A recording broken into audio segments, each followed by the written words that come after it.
wabarakatuh.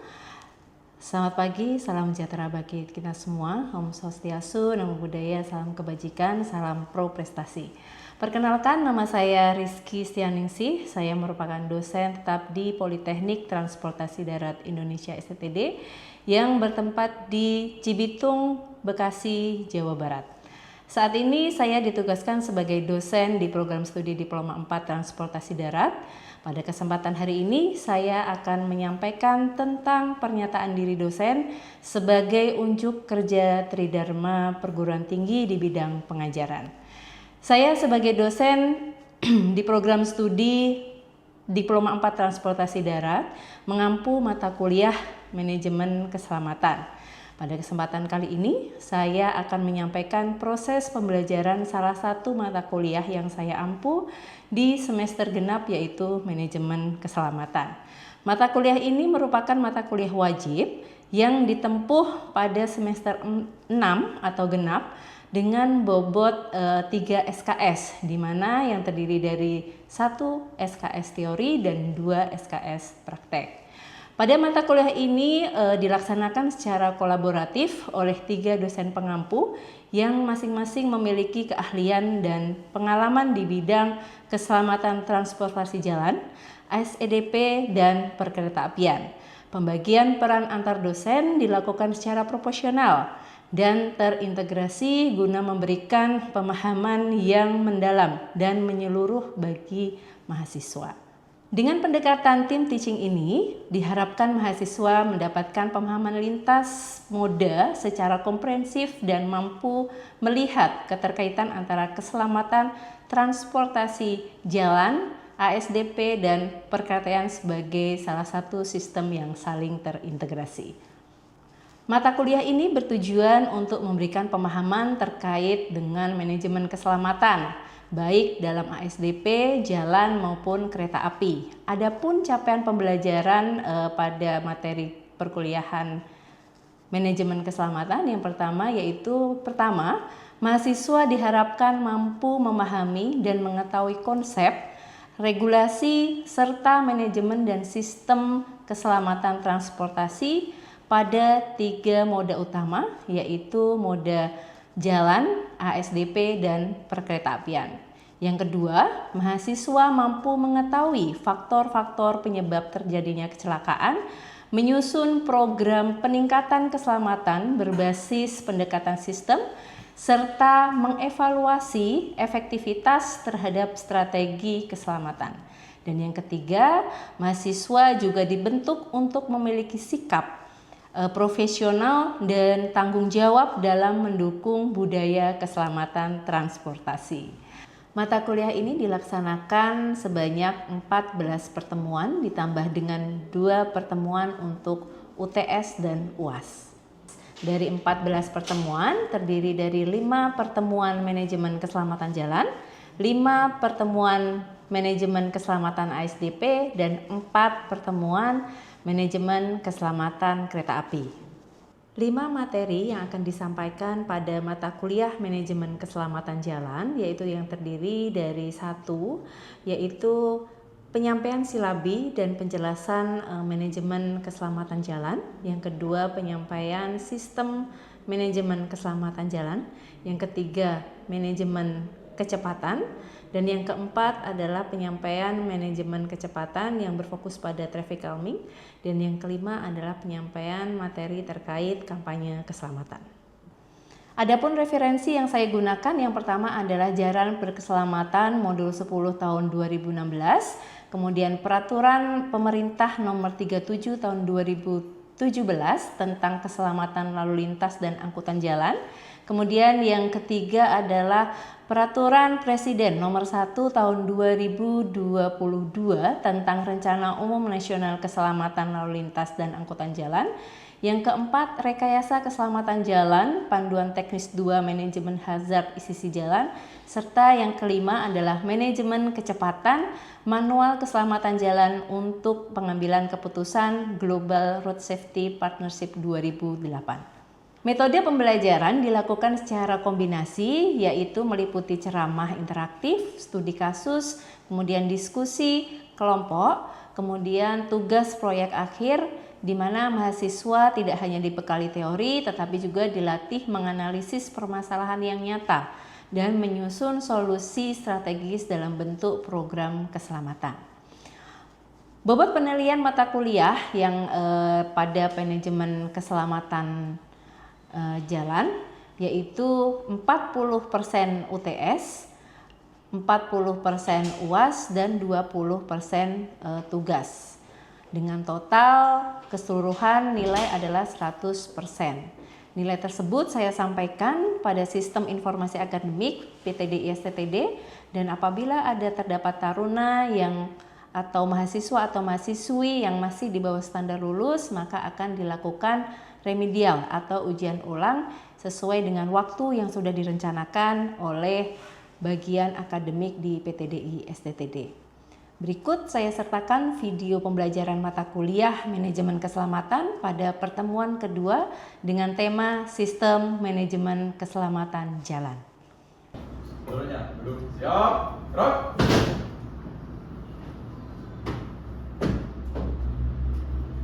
Lapor kelas 36, 24, lengkap siap mengikuti pembelajaran pada pagi hari ini.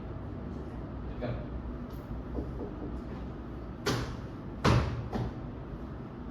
Sebelum memulai pembelajaran, berdoa mulai.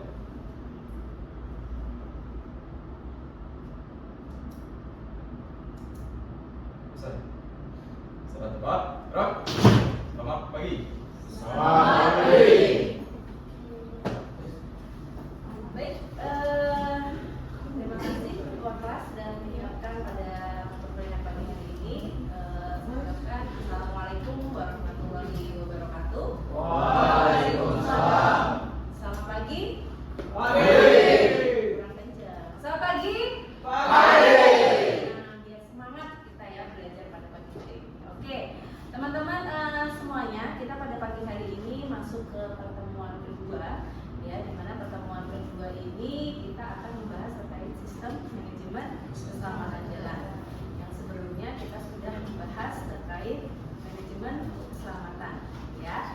Nah, seperti yang bisa saya sampaikan di minggu lalu bahwa mata kuliah manajemen keselamatan jalan ini kita akan bahas selama 14 pertemuan, di mana 5 pertemuan ini kita akan bahas terkait manajemen keselamatan jalan, kemudian 5 pertemuan lagi manajemen keselamatan STP, dan 4 pertemuan lagi adalah manajemen keselamatan kereta api.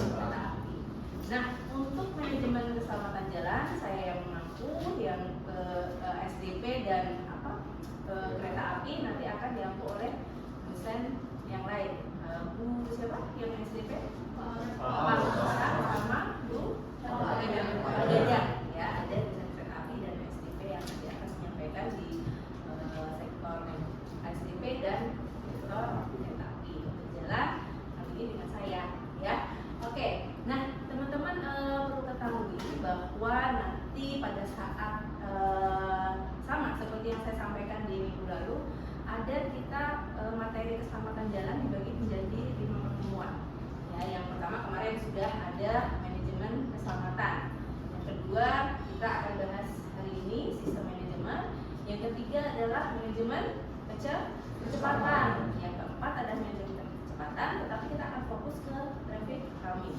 Nah, yang terakhir nih adalah terkait kampanye keselamatan. Nah, kampanye keselamatan ini akan menjadi tugas akhir nanti pada saat UTS, bahwa teman-teman nanti akan membuat video kampanye yang nanti bisa kita share di media sosial atau YouTube, yang nantinya bisa menjadikan edukasi dan buat masyarakat tentunya dalam meningkatkan keselamatan lalu lintas khususnya di jalan. Ya, oke, kita langsung ke materi kedua kita, pertemuan kedua kita, yaitu sistem manajemen keselamatan jalan. Ada yang ingat manajemen itu apa? Manajemen itu adalah pengendalian, ya, namanya mengendalikan di mana kecelakaan itu tidak terulang kembali. Resikonya kemudian tingkat kecelakaannya juga menurun, sehingga keselamatan di ruas jalan itu tetap terjaga, ya seperti itu. Nah, sekarang ini kita akan belajar sistem. Sistem itu adalah kesatuan dalam manajemen. Kesatuan dalam manajemen, ya. Jadi ada beberapa instansi yang terlibat. Mungkin teman-teman udah pernah membaca tentang Kepres nomor 1. Kalau ingat, Kepres nomor 1 tahun 2002 tentang apa itu? Tentang rencana umum nasional keselamatan atau RUNK. Nah, apa saja tuh yang terlibat instansi yang ada di dalam situ? Nah, kita akan bahas di sini, ya. Oke, sebelumnya perlu teman-teman mahasiswa ketahui, untuk tujuan pembelajaran kita di materi perkuliahan sistem manajemen keselamatan ini itu ada 4, yaitu teman-teman bisa mengetahui pengertian apa sih sistem manajemen keselamatan jalan, ya. Kemudian tujuan SMK itu apa? Sistem manajemen keselamatan jalan itu tujuannya apa? Ya, kemudian ruang lingkupnya. Nah, tadi yang disampaikan di awal, ruang lingkup mana saja sih atau instansi mana saja yang berkoordinasi untuk membuat suatu sistem manajemen keselamatan jalan. Kemudian konsep dan prinsip dasar dari SMKJ atau sistem manajemen keselamatan jalan. Oke, ini tujuan pembelajaran kita pada pertemuan yang kedua, ya. Kemudian kita sudah paham lah kemarin dari pertemuan yang pertama itu kita sudah membahas terkait manajemen keselamatan, di mana di sini disebutkan bahwa manajemen keselamatan adalah suatu upaya untuk mengatur, ya kan, untuk mengatur, mengendalikan, ya, terselenggaranya koordinasi antar pemangku kepentingan. Ya, itu adalah manajemen keselamatan. Kemudian sistem keselamatan sendiri itu adalah suatu kesatuan, ya. Kalau tadi kan upaya pencegahan, upaya untuk memanage keselamatan itu tetap terwujud. Nah, kalau ini adalah sistem keselamatan itu suatu kesatuan pemangku, yang tadi saya sampaikan ada. Jadi tadi sudah kita ketahui bahwa pengertian manajemen keselamatan itu upaya untuk menjadikan suatu jalan itu keselamatan. Yang kedua adalah sistem. Sistem di sini adalah suatu kesatuan, nah, yang terdiri dari pemangku kepentingan. Siapa pemangku kepentingan? Yaitu tadi apa aja?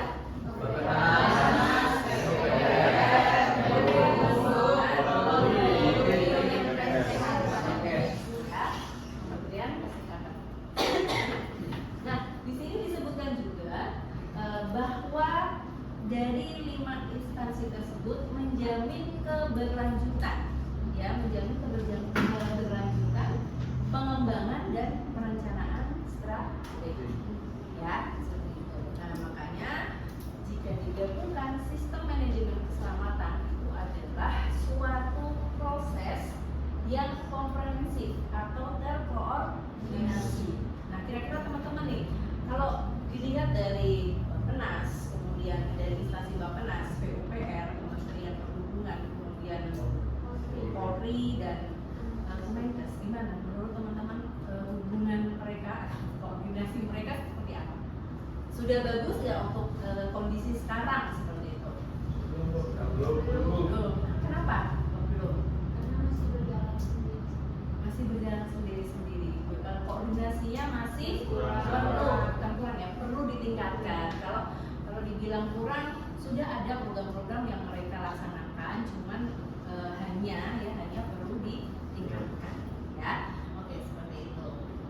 Selanjutnya, tujuan dari sistem manajemen yaitu mencegah kecelakaan yang terjadi di jalan dan untuk minimalkan hilangnya nyawa harta benda dalam kecelakaan tersebut. Kira-kira kecelakaan itu bisa hilang nggak? Zero accident nggak? Kira-kira bisa? Bisa apa? Bisa diminimalisir. Nah, hanya bisa diturunkan. Mungkin diturunkan dari segi angka kecelakaannya, bisa juga dari resiko atau dampak atau akibat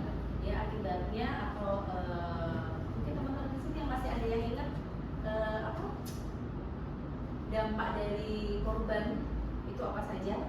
Luka Luka berat, ya.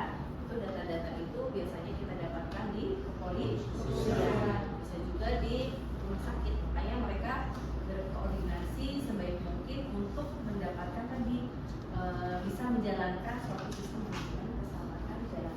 Ingat-ingat ya, jadi kita tidak bisa menzerokan suatu kecelakaan ya, karena posisinya kalau kecelakaan itu terkadang bukan salah dari manusianya, bisa jalannya, bisa kendaraannya. Ada yang ingat faktor penyebab kecelakaan? Ada apa saja? Kendaraan, sarana, dan kondisi lingkungan. Apa tuh kondisi lingkungan? Contohnya. Kenapa? Hujan. Hujan kenapa? Kalau licin biasanya orang licin. Nah, suatu manajemen kecelakaan pada saat terjadinya hujan deras, apa kira-kira yang dilakukan seorang pengendara biasanya?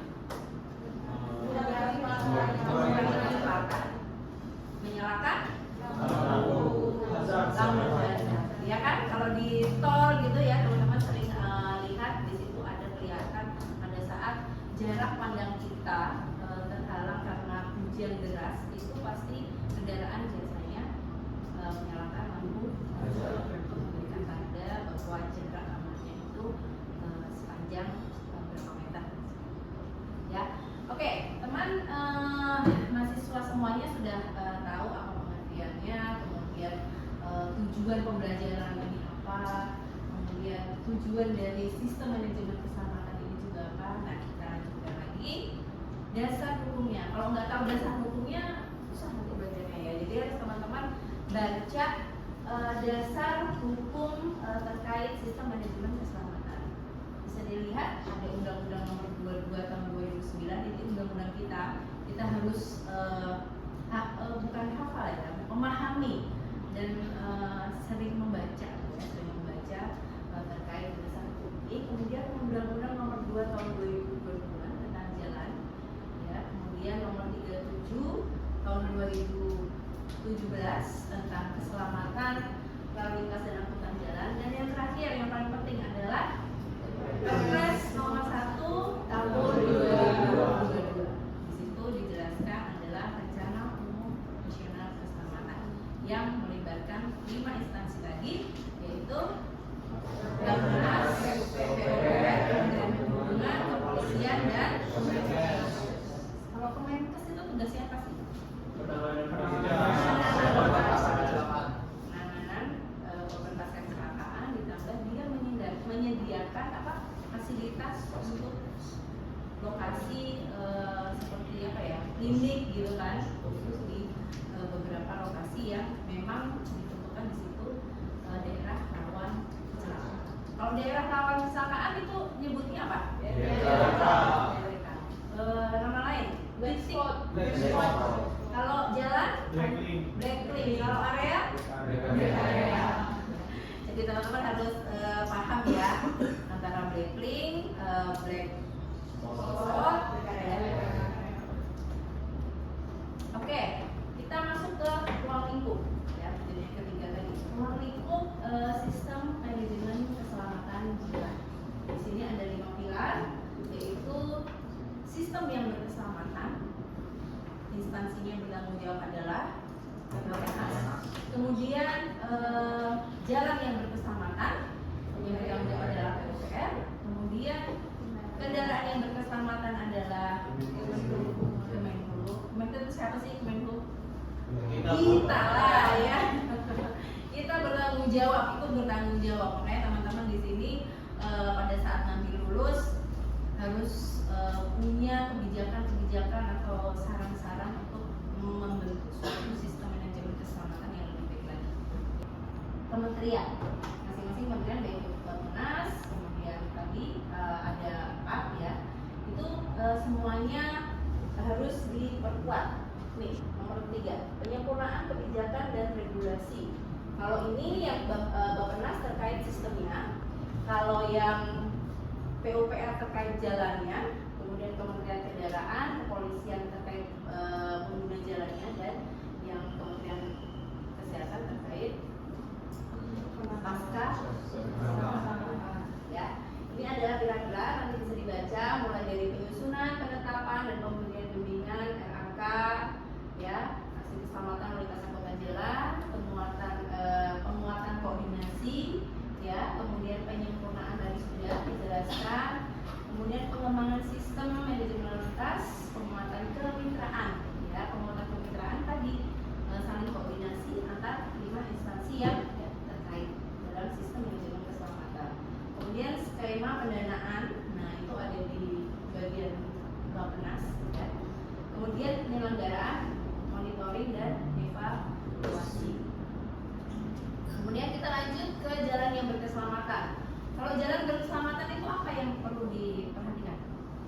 Kondisi jalannya, Kondisi jalannya, radiusnya, ya kan? Kemudian apalagi kemiringan tanjakannya, ya kan? Dan tidak hanya di badan jalannya, fasilitas untuk misalnya pejalan kaki, mungkin sepeda, ya kan? Sepeda motor itu juga diperhatikan di SOP-nya Kementerian Pekerjaan Umum, ya, seperti itu. Nah, selain itu ada beberapa, yaitu penetapan peringkatan jalan, bebas hambatan, jadi pendidikan berlalu lintas. Kemudian ada pengembangan sumber daya Indonesia, kemudian pembinaan teknis pendidikan mengemudi, yang mungkin koordinasi sama kita juga. Kita juga di sini ada diklat pengemudi, ya, mungkin Mbak Syir kemarin pernah mengupload kita juga pengemudi, ya. Kemudian pengendalian, pengawasan, dan penegakan hukum, pemeriksaan kondisi pengemudi. Teman-teman kalau di apa namanya pada saat lebaran itu kan ada apa namanya mudik gratis, mudik gratis, ada posko. Kalau ada mudik gratis itu biasanya kan melibatkan perusahaan bus. Nah, perusahaan bus itu perlu adanya pemeriksaan kondisi pengemudi, mulai dari cek urin, kemudian cek darah, ya kan, untuk memastikan bahwa kondisi pengemudi itu dalam keadaan sehat. Suatu manajemen, ya, itu dimana mengkondisikan pengemudi itu sebelum jalan, sebelum melakukan perjalanan itu mereka dalam kondisi sehat. Kemudian penyidikan perkara dan rekonstruksi kecelakaan lalu lintas. Oke, selanjutnya adalah penanganan korban kecelakaan. Itu udah di Kementerian Kesehatan, di mana penyempurnaan regulasi keselamatan tadi yang saya sampaikan di awal. Jadi penyempurnaan regulasi di bidang masing-masing instansi. Kemudian perjalanan layanan gawat darurat, ya, gawat darurat. Kemudian pengembangan sistem komunikasi. Biasanya kalau kita komunikasi dengan rumah sakit, ada nomor yang dihubungin, ya, kondisi darurat. Kemudian rehabilitasi pasca kecelakaan, ya, itu merupakan ruang lingkup dari sistem manajemen keselamatan jalan, ya. Ada tadi ada 5 instansi kebijakannya, rambu misalnya, atau pemasangan lampu percepatan. Nah, itu kita menetapkan kebijakan. Oh, saya mau menetapkan kebijakan mau masang rambu strip nih, tapi tentunya diawali dengan penelitian terlebih dahulu, ya kan? Setelah itu kita rencanakan pemenuhan kebijakannya. Kita buat tuh rambu strip di situ, ya kan? Kemudian yang ketiga adalah menerapkan secara efektif dan mengembangkan kemampuan dan mekanisme pendukung yang diperlukan untuk mencapai kebijakan tersebut. Jadi dari kebijakan yang sudah ditetapkan itu kira-kira gimana? Nah, makanya di nomor 4 ini ada mengukur, memantau, dan mengevaluasi. Kira-kira ada dampak nggak dengan kita menerapkan manajemen tadi, kecepatan tadi, berupa rambu strip dan rambu yang adalah meninjau secara teratur dan meningkatkan pelaksanaan SMKJ secara berkesinambungan dengan tujuan untuk meningkatkan kinerja keselamatan. Nah, itu teman-teman yang bisa saya sampaikan dari tujuan pertemuan kedua empat tadi ya, yang pengertian, kemudian ruang lingkup, ya kan, kemudian prinsip dan dasar. Nah, teman-teman sekarang saya pengen teman-teman ada studi kasus yang nanti akan teman-teman diskusikan. Ya, saya berikan sedikit, nggak usah lama-lama, cukup 5 menit aja kita kerjakan. Jadi ini kita bagi ada kelompok depan, tengah, dan belakang. Ya, jadi nanti silakan teman-teman untuk kelompok 1. Jadi studi kasusnya ada di Jalan Raya Kalimalang, merupakan jalan utama penghubung Kabupaten Bekasi. Dalam 2 tahun ini tercatat 45 kejadian, ya, dengan 12 korban meninggal, 20 korban luka berat, di mana besar kecelakaan itu pada malam hari. Ya, dengan melibatkan kendaraan roda 2 dan hasil observasi menunjukkan kondisi jalan itu minim penerangan, di mana tidak ada marka jalan yang jelas serta kurangnya rambu peringatan.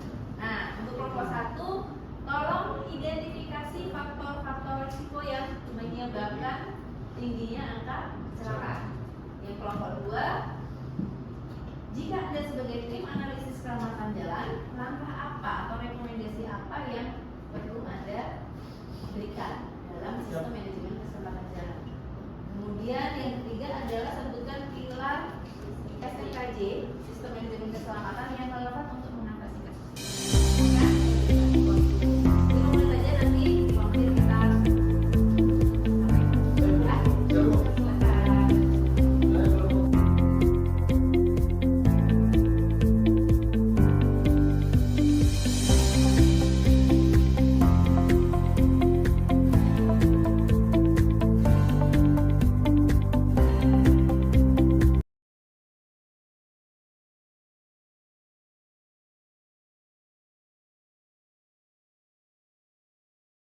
ini dapat kelompok 1 ya, jadi otomatis kita kan menjawab pertanyaan yang satu dalam studi kasus yang ada di wilayah tengah. Untuk Dayu gimana? Tadi aku menjawabnya? Tadi aku udah ada nyari jawabannya. Dan ini berdasarkan studi kasus yang ada juga. Jadi ini ada jawabnya, aku minimnya penerangan jalan saat malam hari itu kan udah sesuai sama studi kasus yang ada. Terus kurangnya rambu peringatan, jadi Tunggu, kurangnya rambu peringatan itu berarti DPR ya? DPR ya? Kurangnya rambu. Terus ya tidak ada marka jalan itu kan? Terus juga DPR juga ya?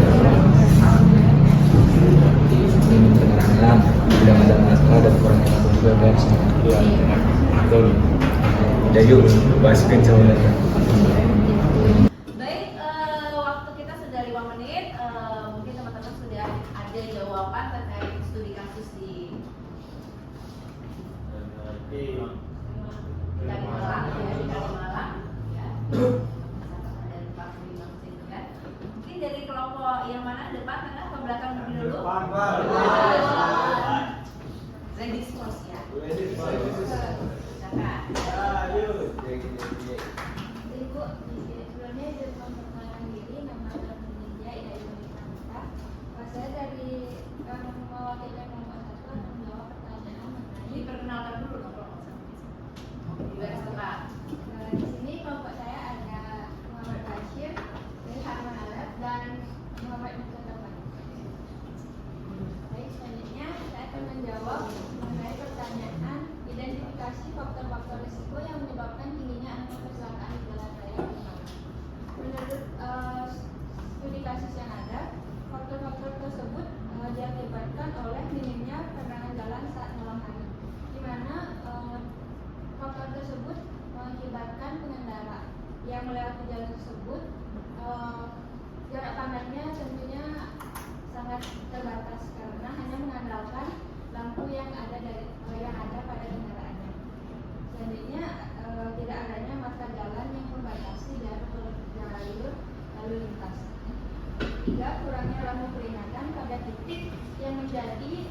titik rawan kecelakaan pada jalan tersebut. Selanjutnya ada tingginya volume kendaraan roda 2 tanpa fasilitas pendukung keselamatan.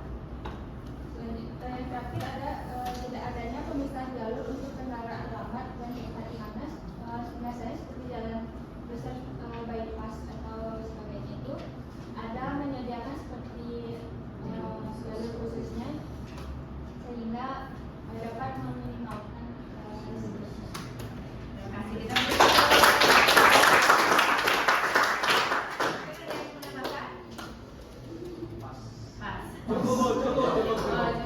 Mungkin selanjutnya kelompok kedua menjawab pertanyaan kedua.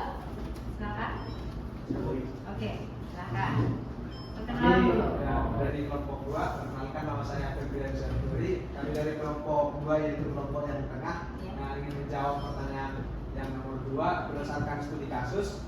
Jika kami sebagai tim analisis keselamatan jalan, langkah-langkah yang dapat kami rekomendasikan berdasarkan prinsip SMKJ, yaitu yang pertama itu boleh audit keselamatan jalan secara menyeluruh.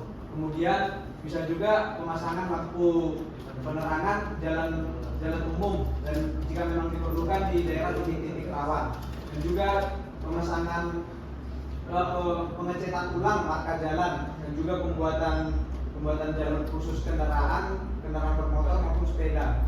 Kemudian ada juga sosialisasi keselamatan jalan bagi masyarakat di sekitar Kabupaten Bekasi ini, dan juga ada pengumpulan data dan evaluasi berkala dampak intervensi dari kecelakaan.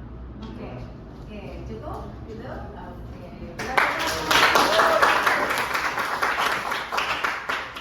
ada tim analisa dilakukannya audit katanya kan, dilakukannya audit keselamatan, di mana lokasi tersebut memang sering terjadinya kecelakaan dan memang dari data kecelakaannya itu 12 orang meninggal. Oke, selanjutnya yang pertanyaan ketiga. Siapa yang mau jawab? Dari kelompok 3. Ambar. Ya. Saya. Apa nih? Dalil. Siap. Oke, silakan Dalil. Assalamualaikum warahmatullahi wabarakatuh. Jadi saya perwakilan dari kelompok 3 ingin memperkenalkan saya Taruna Nindya Maudad Dalil, rekan saya Taruna Nindya dan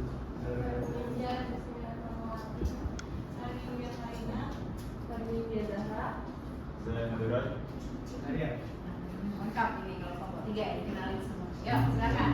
jadi mungkin ada beberapa pilar yang relevan yang menurut kami relevan sama SMKJ ini. Yang pertama ada pilar kedua yang dimana yang menjadi faktor utama dari terjadinya banyaknya kecelakaan di jalan raya Kalimalang karena faktor jalan.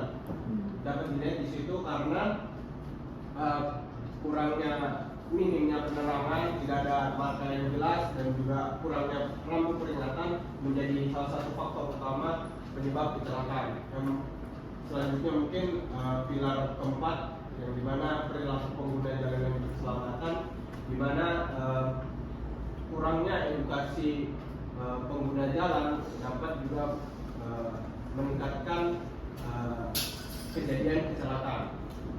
Lalu selanjutnya ada pilar pertama yang dimana sistem keselamatan jalan yang dimana terpadunya antara instansi terkait seperti misalnya PUPR sama kepolisian untuk membuat jalan yang berkeselamatan. Baik, terima kasih. Ya. Dari yang pertanyaan ketiga itu pilar tadi disampaikan pilar 1, pilar Pilar kedua, pilar keempat, dan keempat. Ya. Jadi sudah terlihat di sini pilar-pilar yang turut bertanggung jawab terhadap kecelakaan yang terjadi. Mulai dari terlihatnya apa? Limitnya benar? Itu tanggung jawab siapa tuh?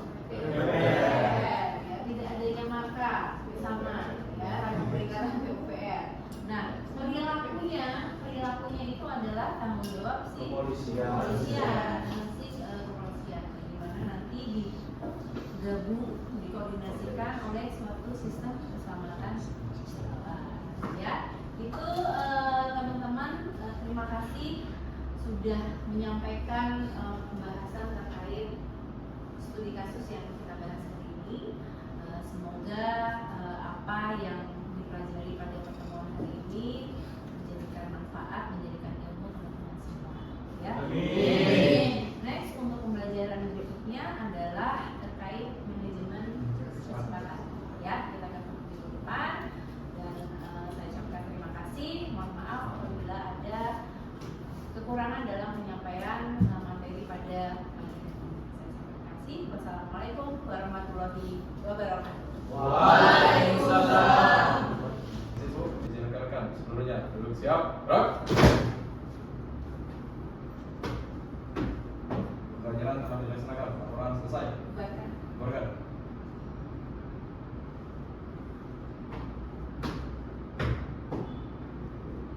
Sebelum mengakhiri perkuliahan, berdoa mulai.